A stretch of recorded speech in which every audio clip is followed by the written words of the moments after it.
Last year we made a video about the toilet that we put into our van build, and it is now the most popular video on my entire YouTube channel. So thanks to you guys, I now have to tell everybody that I am a toilet YouTuber. So in this video, we're gonna do a 1-year review, and I'm gonna give you guys the new list of the top toilets that I actually recommend. Well, let's go ahead and get into the van and talk a little bit about toilets. By the way, if you have not frequented the channel, we have been spending the last 2 years building out the inside of this camper van from scratch. It's got all sorts of nifty features. The whole thing is backed by an aluminum extrusion framing. We have a walkable solar roof deck on top. We got a nice rising bed system in the back. I'm inviting you to watch those other videos so that we can balance out this whole toilet YouTuber thing. Okay, so there have been a ton of requests on the, I guess you could call it, viral video of the Separett Tiny in the van. The first question that everybody asks: do you still think that this is the best toilet you can buy for mobile living? And the answer is actually no. No! God, please, no! Because I recently discovered the electric incinerating toilet, which literally just lights your poop on fire. The thing is, the electric incinerating toilet isn't the most practical thing, because with the massive battery bank that you're gonna need, as well as the dual inverters to output 240 volts, and then the cost of the toilet itself, it's about $25,000 all in. As for the more reasonable toilets in the kind of $1,000 range, which is still super expensive, but more attainable for most people, I do still think that the Separett Tiny is the best toilet. So if the only reason that you clicked this video was to hear me say that the Separett Tiny is still the best toilet, then I guess my job is done here. I've put a link to that toilet in the description below, and I hope you have great poops. But if you want all the information so that you can make the best decision for you, that's what we're going to cover in the rest of this video. So first thing that I want to get out there about these mobile toilets is that they're nowhere near as good as the toilet that you use in your house.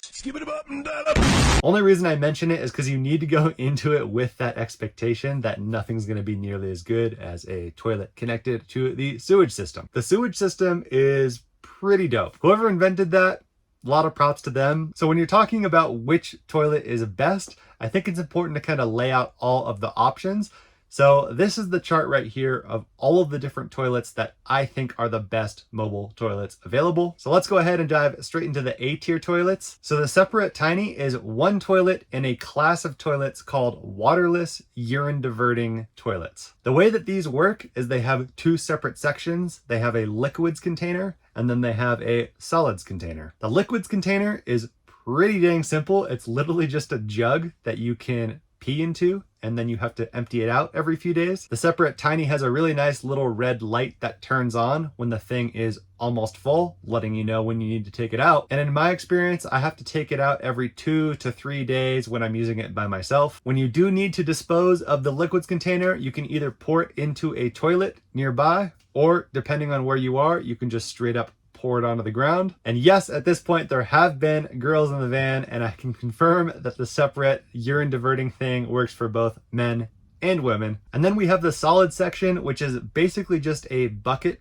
that you put a trash bag into. You do all of your business into that trash bag, including throwing the toilet paper in there. And you don't have to empty this bucket nearly as often as you have to empty the liquids container. You only have to empty it every like 2 weeks to a month, depending on what kind of food you're eating. After using this toilet for about a year now, throwing away that solids bag is the absolute worst part about it. Taking out a bag of solid waste is a disgusting experience. Thankfully, it happens pretty quickly. You kind of just take the bag out of the toilet and throw it in a trash can.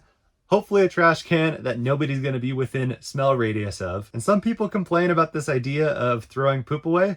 And to that, I have a one-word response: diapers. I am going to experiment with using kitty litter in between each use of the solids container to hopefully mitigate a little bit of this disgustingness when you have to go to take the bag out. I'll leave a comment on this video after I get a little bit of experience with that kitty litter solution and whether or not that improves it. The next big concern that people had was how the smell is like both inside and outside of the van. The main feature that this toilet has, which actually all 4 of the A tier toilets have, is an exhaust fan that basically takes the smells from the toilet and exhausts them outside of the van. So for the Separett Tiny, there's almost no smell inside of the van. I mean, when you do your business, it's going to smell for a little bit. But what I found is that it actually exhausts that smell about as fast as the fan in my house bathroom. So inside the van, smell is pretty much just not a problem at all. Even in hot summer days, like I did a couple weeks ago over the 4th of July weekend, no smell inside the van. Next question is, what does it smell like outside of the van?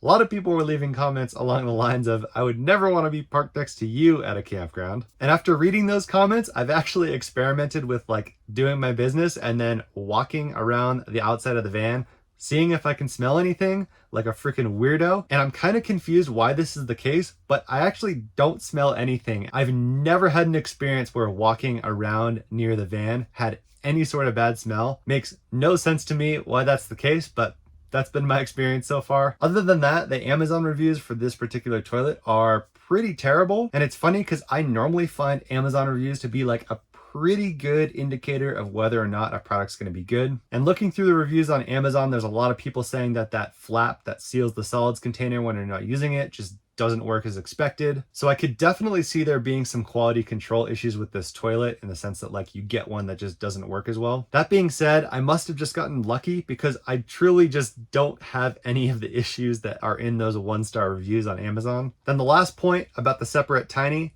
I still think it is the most aesthetically pleasing toilet that exists. I mean, just look at this bathroom now that it's finally complete. Anytime somebody makes fun of me for living in a van down by the river, all I have to do is show them this. And that covers it for the Separett Tiny. Let's go ahead and dive into the other A-tier toilets, starting with the composting toilets. I have 2 composting toilets listed here in the A-tier. One of them is called the Nature's Head and one of them is called the Airhead. I do think that the Airhead slightly outclasses the Nature's Head in a couple of regards, but I think they're both great toilets and I'll put links to both of them in the description below. And it's funny because the nice part about these composting toilets actually has nothing to do with the fact that they compost whatsoever. 99% of the usage of these toilets does not actually generate like valuable composted material. So the way that composting toilets work is the exact same liquids container as the Separett Tiny that we just talked about, but the solids container is a little bit different. For composting toilets, you add some sort of organic composting material to the solid section that you do your business on top of,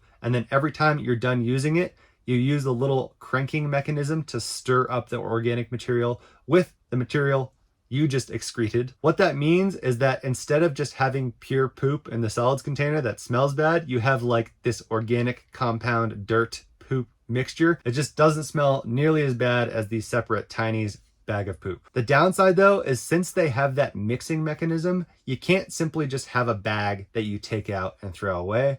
You have to have like some sort of reusable container that you empty to get rid of your solids. Let's move on to the last toilet in the A tier, and that is the dry flush toilet. When it came to actually disposing of my waste bag with the Separett Tiny in this van, I reminisced of the times of having a dry flush toilet in my previous van and how nice and aromaless of an experience that was. The dry flush toilet is honestly a legendary toilet, but it has one major flaw. So the way that the dry flush toilet works is that it just has one big section that you do all of your business into. It does not have a separate urine and solids compartment. And when you're done doing your business, you press the flush button. It basically twists off that usage of the toilet and then gives you a fresh new part of the bag to do it in. This works because you buy the cartridges, which are like proprietary dry flush cartridges. You plop them in and then you can use each cartridge like 10 to 12 times before you have to pull it out, toss it in a trash can, and then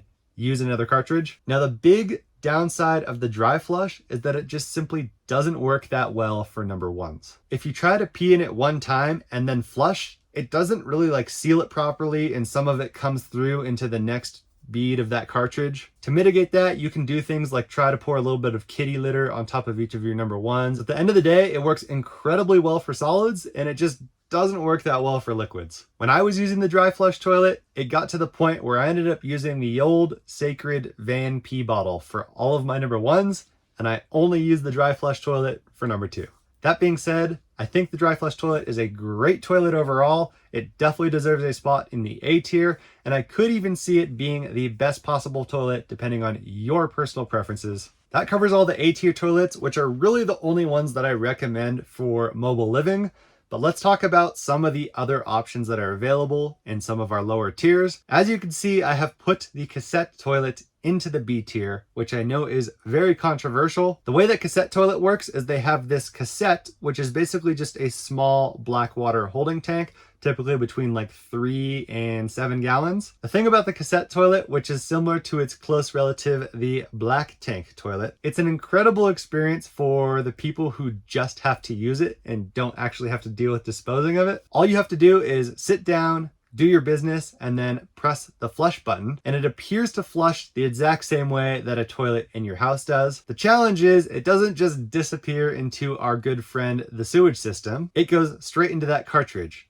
All of it, all together, all mixed up. And the challenge when you mix number 1 and number 2 in the same tank is that it creates the worst smell known to mankind. And the only reason it's on the B tier and it's not any lower is because Casette toilets are still gonna allow you to travel around. You can still take that Casette and pour it out into any toilet, but just think about what it actually means if you have to empty out your Casette in the local McDonald's. You're gonna have to walk in there with that big old thing.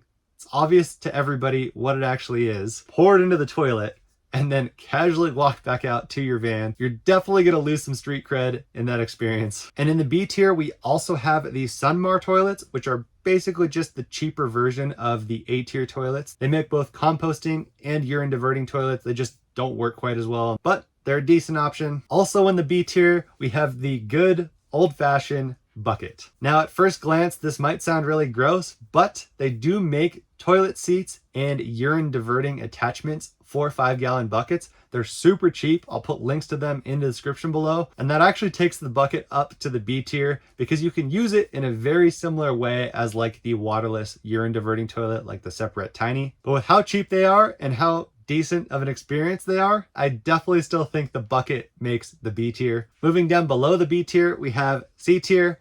Only thing in this section are the traditional RV black water tank toilets. They're great when you're using them. You basically sit down, do your business, press the flush button, and it all goes into the black tank. These black tanks are somewhere between 30 and 100 gallons of just straight up sewage. And when they fill up, that's when you get to plug in what they call the stinky slinky to the black tank and dump it in a black water dumping station only. You have to have no conscience whatsoever if you're going to be dumping your black tank anywhere besides a dedicated black tank dumping facility. That's really why they're on the C tier, is because you're now tied to the black tank infrastructure wherever you're traveling. So next up we have the D tier, which only has a couple of items in it. Let's start with the portable toilets. Now, portable toilets are a good temporary or emergency solution. That being said, they smell terrible, they have no venting solution, and you absolutely do not want to use one of these portable toilets as a permanent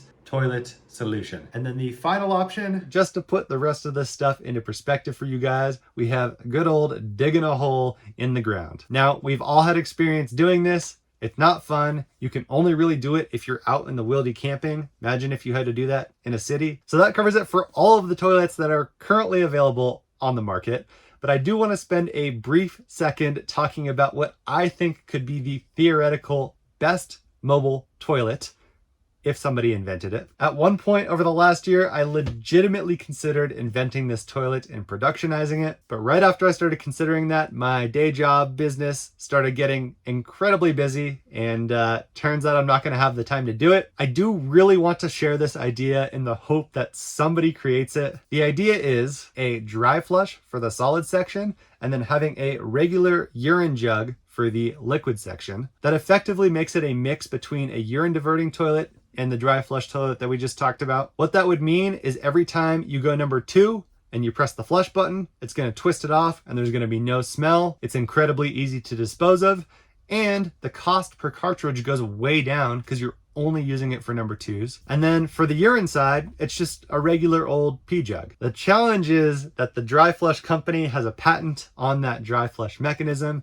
So either they're gonna need to make this or somebody else is gonna have to kind of work around that. But if you do end up productionizing this toilet and you do it well, I promise you I will make a free YouTube video. At the end of the day, I just think it'd be really good for the van life community or people living in vehicles. Anyways, I hope that this video taught you something about mobile toilets. Hopefully it taught you enough so that you can pick the best mobile toilet for you. I'm gonna continue to make more van content. Now that we finished this van, we still have to film the van tour. I'm super excited for that. If you're interested in seeing that content, I'd really appreciate if you slap the subscribe button below. Thank you guys so much for watching, and I will see you guys next time.